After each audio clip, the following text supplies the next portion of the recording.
Welcome back to High Stakes. Today, we will be discussing the following MLB matches that is happening on Tuesday, August 29, 2023.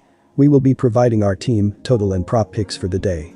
Before we get started, please remember to subscribe to our channel and turn on notifications so you don't miss any of our videos. If you want access to our premium picks, you can check out our Patreon page. You can find the link to our Patreon page in the description and comments section below. Texas Rangers vs New York Mets. Go with the Texas Rangers to win this game on the road. And here is why. The New York Mets have been an average offensive team in the entire sport as they are sitting in 19th place in the majors with a .718 ops while scoring 4.39 runs per game up to this point. This lineup has been brutal at home as they are 24th in MLB. They have a .712 ops while averaging 4.1 runs in their 62 games at Citi Field thus far. First baseman Pete Alonso has been doing extremely well to lead the Mets lineup as he has a .221, .324.519 line with 39 home runs, 96 RBI, 73 runs scored, and 4 stolen bases on 5 attempts. Jose Quintana has been doing well this year when diving into his baseball saving page as he is in the 89th percentile in barrel percentage. He has a 4-pitch arsenal with 3 of them being thrown at least 25.7% of the time. Quintana faced the Rangers 3 times in 2021 as a member of the Los Angeles Angels, and he went 0-1 in 9.1 innings and gave up 6 runs on 8 hits with 6 walks and 10 strikeouts. In the second half of the season, the Rangers pitching staff has been ranked 12th in the majors with a 4.34 team ERA in 39 games. The Mets pitching staff, on the other hand, has been ranked 20th with a 4.65 team ERA in 41 games. The offensive production of the two teams has also been different in the month of August. The Rangers have averaged 4.92 runs per game in their 24 games, while the Mets have averaged 4.08 runs per game in their 26 games. Our total pick is under 8.5 runs in this game as well.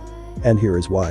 When diving into the last 7 starts for these pitchers, they have been doing pretty well as Andrew Heaney is 3-0 with a 4.06 ERA and a 1.42 whip in 31 innings, while Jose Quintana is 1-5 with a 3.73 ERA and a 1.39 whip in 41 innings of work. These offenses have been struggling to score in the previous 6 games. Texas is scoring 4.33 runs per game, while New York is averaging just 2 runs per game in that span. Cleveland Guardians vs Minnesota Twins. Take the Guardians to win on Tuesday. And here is why. The Minnesota Twins will start Pablo Lopez in Game 2 of the set. He allowed 5 runs on 10 hits and 1 walk while striking out 4 batters over 5 innings in a no decision against Texas last Thursday. Lopez entered the game in the midst of one of the most effective stretches of his career, tossing 3 straight scoreless appearances, during which he posted a 0.95 whip and 22.3 kBB over 19 innings. He saw the scoreless streak come to an end quickly Thursday when Marcus Semien tagged him for a homer leading off the game.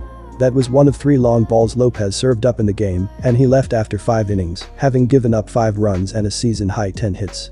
The poor outing is not a big concern, given that Lopez was facing the league's second highest scoring team, and he still holds a dominant 2.14 ERA, 1.14 whip, and 46.7 kBB over 42 innings across his past 7 starts, and a 3.69 ERA on the season. The Twins can put a stranglehold on the division. They have not won a division title since 2020. The Guardians will trot out Gavin Williams in the second game of this crucial American League Central Series with the Twins. He took the loss in a start last Thursday, allowing 7 runs, 5 earned, on 8 hits and 2 walks over 4.1 innings against the Dodgers, finishing with 5 punch-outs. The rookie appeared to be in a good groove through the first 2 innings, but things began to unravel for the right-hander in the third, beginning with a leadoff double from Enrique Hernandez. 2 runs would come across for Los Angeles in the inning, and Williams continued to struggle over the next 2 innings before being pulled and replaced by Hunter Gaddis. Williams allowed a career-high 5 earned runs on the afternoon and failed to make it through 5 innings for the first time in his last 5 starts. He is now 0-3 through 5 August starts, though he does carry a solid 37.9 kBB over that stretch, and he has been consistent for Cleveland. He comes into this start holding a 3.52 ERA and 1.28 whip over 64 frames. Entering play Monday, they are 6 games back of the Twins. In the second half of the season, the Rangers pitching staff has been ranked 12th in the majors with a 4.34 team ERA in 39 games. The Mets pitching staff, on the other hand, has been ranked 20th with a 4.65 team ERA in 41 games. The offensive production of the two teams has also been different in the month of August. The Rangers have averaged 4.92 runs per game in their 24 games, while the Mets have averaged 4.08 runs per game in their 26 games. Our total pick is under 7.5 runs, and here is why. The Guardians will trot out Gavin Williams in the second game of this crucial American League Central Series with the Twins. He took the loss in a start last Thursday, allowing 7 runs, 5 earned, on 8 hits and 2 walks over 4.1 innings against the Dodgers, finishing with 5 strikeouts. He has been consistent for most of the year and faces a Twins team that has lost 10 of 15 against American League clubs. Pablo Lopez has been dominant in his first full season in Minnesota, and although I expect the Guardians to gut out a close win, this will be a low-scoring game dominated by both teams' starting pitchers. The total number has gone under in 6 of 7 games between these teams. San Diego Padres vs St. Louis Cardinals. Our team pick is to take the San Diego Padres with a better pitcher and better offense as of late. And here is why. The St. Louis Cardinals have been hitting incredibly well as they are 7th in MLB with a .756 team ops while averaging 4.5 runs per game thus far. This lineup has been doing extremely well during their 65 games at Busch Stadium as they have a .775 team ops while scoring 4.78 runs per game.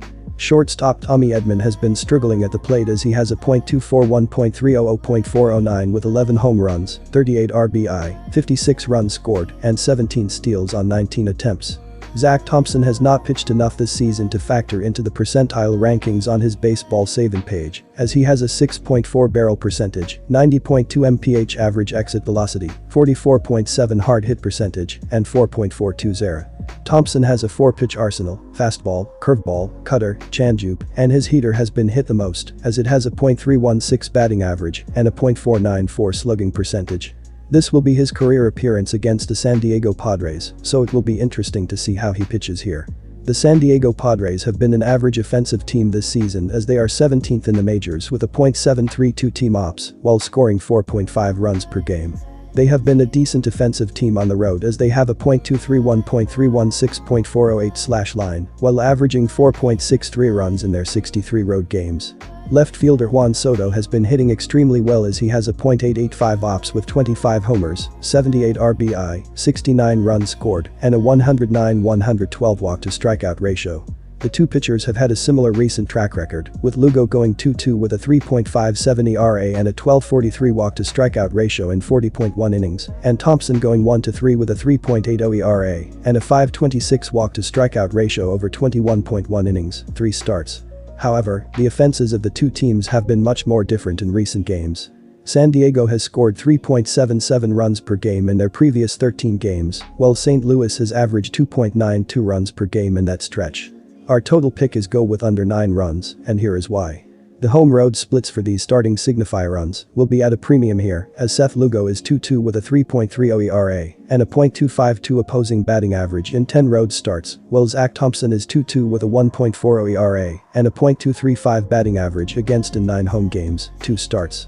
These offenses throughout the month of August each played 24 games and are not scoring enough here, as San Diego is averaging 4.38 runs per game, while St. Louis is scoring 3.58 runs per game.